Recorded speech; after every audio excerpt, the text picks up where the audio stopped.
Violet Lenore Patton is best described as a bold, fearless, and completely selfless individual. Her lifelong dedication to education has changed the lives of countless students as well as her peers, supervisors, and essentially everyone she meets. Now, as we celebrate her legacy with the Gladys W. and David H. Patton College of Education and Human Services, it is clear how rare such an incredible educator like Ms. Patton is, and just how large an impression she has made on the field. Born in 1916 in Williamsburg, Ohio, Ms. Patton grew up surrounded by educators. I was born in Williamsburg, or very near it, and my mother died at that time. I mean, she couldn't breathe, and her heart had stopped, and the baby just wasn't coming out, and they revived her and got me out somehow. She was trying to have a baby in a farm. It was all farmland. She was up there with a farmer's wife as a midwife, trying to have a baby. Throughout her childhood, her father, David Patton, worked as a teacher, principal, and superintendent in school systems across the state.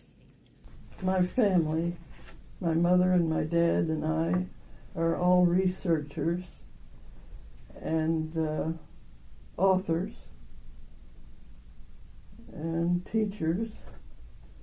We're just a lot of things. The family lived in many areas across the state, including Toledo, Bellevue, and Sandusky. Ms. Patton grew up following in her parents' footsteps with an interest in education, but also with a vibrant passion for art. Ever since I was a little kid, I wanted to be a couture. I wanted to be like Bob Mackie. And I thought of Cher and all those exotic costumes. While Ms. Patton did not have any formal art training growing up, she had a knack for the arts and textiles from the beginning. To perfect her craft, she took odd jobs and made belts for herself. While Ms. Patton received the Bachelor of Science degree in education from Ohio University, her educational journey did not start in Athens. She began her freshman year of higher education at Oberlin College in Oberlin, Ohio. When I graduated from high school, it was from Bellevue, Ohio. My dad was the superintendent there. And when everybody graduated in the senior class, he was running around, taking them to Wittenberg and all around, trying to get them scholarships and I don't know what all, and he wasn't paying a bit of attention to me.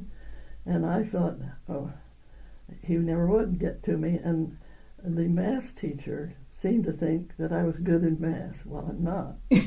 But she was from Oberlin. And she said, Violet should go to Oberlin. So he was worn out looking after everybody else, so he just said, okay, we'll get in the car and go over to Oberlin and get going.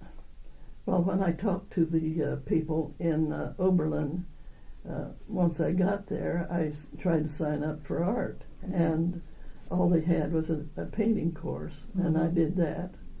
And I asked, how am I going to make a living? And they said, well, they weren't interested in teachers at all. They didn't have teacher training, but they would train me for a museum. Well, I thought, well, there's just a handful of museums and there's lots of places to teach, so that ruined it for me. Soon realizing Oberlin was not for her, she began looking at other options. After deciding against Miami University or The Ohio State University, Ms. Patton's father convinced her to take a look at Ohio University. I was determined to get some training to be a tutor, and I thought, now this is my time to pick someplace to go. Yes. And of course there's Ohio State, Miami, and OU. And my dad and mother said, let's try OU, because we were Southern Ohio people. What really drew her to the university was a professor named Edna Way, a renowned designer and instructor whom Ms. Patton met while visiting the campus. We went to OU, and I was looking around and in the art department, and I found Edna Way. I had heard that she had done work in Paris with a real dress designer, She really knew what it was all about, and I decided OU was going to be it. After receiving her undergraduate degree in arts education from Ohio, she taught in Wapakoneta public schools for 4 years, and each summer she would travel to New York City to pursue her dream of becoming a couture designer. Now, this is Depression, and when I graduated from OU, I was one of 2 people that got a job in all of the art classes.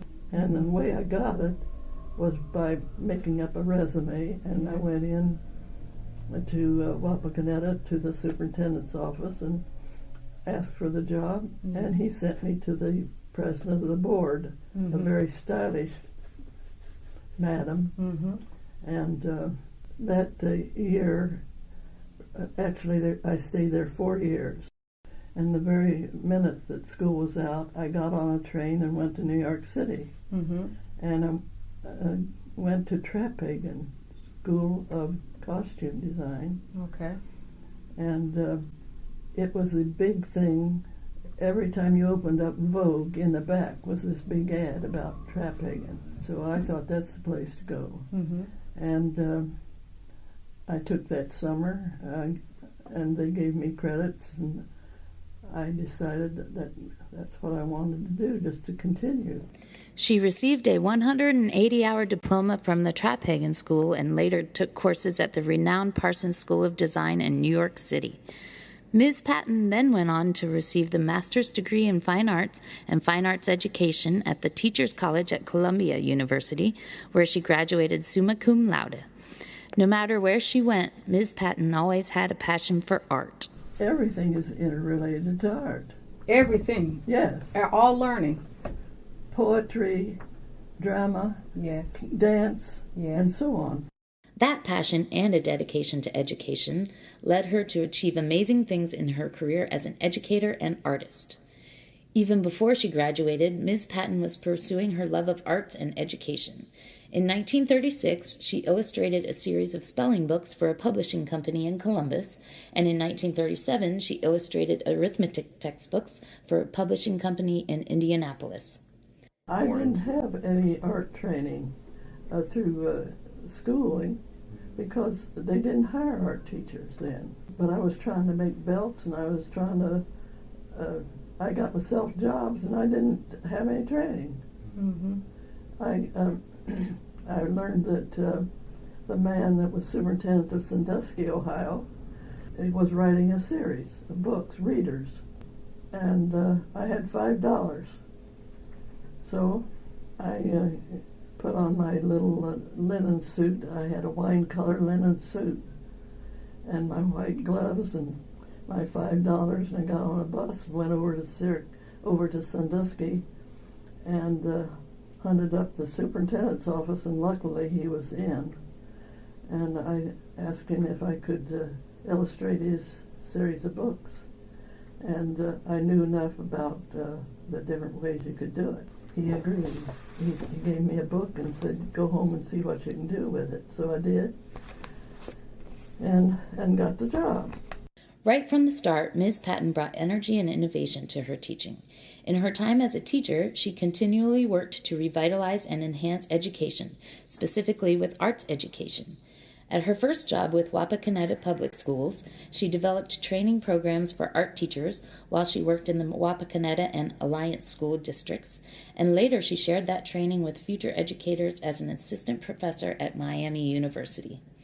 After attending Columbia, Ms. Patton got a job at Rutgers University in the art department, teaching costuming and interior decorating. They have a women's college that's a section of Rutgers, and I went there because they had an art department. Okay. And were teaching. They were setting up a division that was going to send us out to Newark, an extension bunch. And so they wanted me there to start it. And we were going to take costume one year and then interior decoration the next year, and alternate them back and forth. One of Ms. Patton's proudest achievements came during her time as president of the Ohio Education Association, where she organized the Unifying Experiences in the Arts Conference in 1950 in Cincinnati, Ohio at the Netherlands Plaza Hotel. The event, which focused on arts education, garnered more than 1,000 attendees and surpassed everyone's expectations. And I had been secretary-treasurer of the OEA art section Yes. for 5 years. Okay. And then they made me president. I put on a convention at Cincinnati, Ohio, Yes. in the Netherland Plaza, Yes. and Bess Gilmartin, Toledo supervisor of art, Yes. was one of the directors. And they said that Johnson, who was the director of art at Cincinnati, was refusing to take the convention, and they wanted it in Cincinnati. And they said, "Who can produce the convention?" And Bess Gilmartin said, "Violet Patton's the only one." This program, I made the core meaning for it, the unifying experiences in the art. Violet Patton maintained a dedication to her community throughout her career. She spoke at many conferences, sharing her knowledge of arts education. Through her work illustrating textbooks, she has helped children learn and appreciate the arts and arts education. In numerous letters from supervisors and peers, Patton is described as hardworking, energetic, and talented. Throughout the years, Miss Patton has kept in touch with the people who made her experience at Ohio a lucrative and inspiring one. While many of them have passed away, Miss Patton fondly remembers the interest they took in her and the difference they made to her career, allowing her to pay it forward to the people she inspired. Ms. Patton credits Ohio University with preparing her for her career in education, and she remains a proud Bobcat. The Patton family had a connection to Thomas McCracken, after whom McCracken Hall is named. Both of Ms. Patton's parents were also loyal OU alumni. Dr. Renee A. Middleton, Dean of the Patton College of Education and Human Services, can attest to Ms. Patton's love of Ohio University. Ms. Patton has always been an independent and forward-thinking person. Her lifelong commitment to education continues to inspire us daily at the Patton College, and we are honored and blessed to have her support. In early 2010, Violet Patton gave a joint gift of $13.3 million to the Ohio University College of Fine Arts and the College of Education to create the Violet L. Patton Center for Arts Education. A few weeks later, she committed an additional $28 million to the College of Education, resulting in the renaming of the college to the Gladys W. and David H. Patton College of Education and Human Services, named after her parents. This gift will be used for renovations in McCracken Hall, as well as to fund scholarships and professorships and to redesign the curriculum.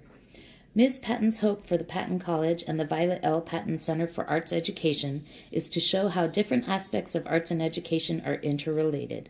She envisions interactive events and conventions that will showcase and share art with the community. McCracken Hall will feature a special section of the building dedicated to the Pattons, showcasing relics of their history. We are incredibly humbled by Ms. Patton's gift to our college, and we are dedicated to ensuring that the gift will benefit first and foremost our students, who are the future of all that encompasses education. Her generous gifts are truly transformational, and combined they mark one of the largest contributions ever made to Ohio University. The Patton College of Education and Human Services is only the third named college at Ohio University. Ms. Patton's dedication to education will always be remembered. The Patton legacy stands for and will remain dedicated to improving and innovating education. Once again, we'd like to take this time to say thank you to Violet Patton, not only for her philanthropy, but for her contributions to education as a whole.